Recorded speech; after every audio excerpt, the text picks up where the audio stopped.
हुंडा घेणाऱ्यांच्या लग्नाला जाऊ नका असं आवाहन खासदार सुप्रिया सुळे यांनी केलंय। लग्नाचा रुखवत गाडी दिसली तर विचारायचं कोणाच्या नावावर आहे आणि कोणी दिली, आणि जर हुंड्यामध्ये घेतली असेल तर त्यांच्या लग्नाला जायचं नाही असं सुप्रिया सुळे यांनी म्हटलंय। वैष्णवी हगवणे प्रकरणामुळे राज्यभरातून संताप व्यक्त केला जातो। हिंदी भाषा सक्तीच्या मुद्द्यावरून वकील असीम सरोदे यांनी मुख्यमंत्री देवेंद्र फडणवीसांना कायदेशीर नोटीस बजावली आहे। हिंदी भाषा सक्ती संदर्भात सुप्रीम कोर्टाचा हवाला देत खोटे बोलणे आणि संविधानिक शपथेचा भंग करण्याबाबत ही नोटीस पाठवण्यात आली आहे। नोटीसीला 7 दिवसांच्या आत उत्तर न दिल्यास कोर्टात धाव घेणार असल्याचं असीम सरोदे म्हणाले। पुण्यातील सिंहगड उड्डाणपुलाच्या 3ऱ्या टप्प्याचं काम रखडलंय आणि त्यासाठी अजून 1 महिन्याचा कालावधी लागणार आहे। दरम्यान हा उड्डाणपूल वाहतुकीसाठी 15 जूनला खुला होणार असल्याचं पालिकेनं जाहीर केलं होतं। मात्र मे आणि जून मधील जोरदार पावसामुळे या कामाचं नियोजन बिघडलंय।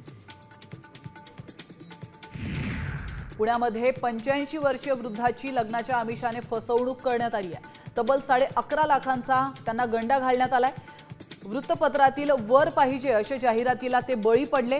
त्यानंतर संभाव्य वधूशी त्यांनी संपर्क साधला आणि त्या वधूने प्रेमाचं नाटक करून या वृद्धाकडून पैसे उकळले।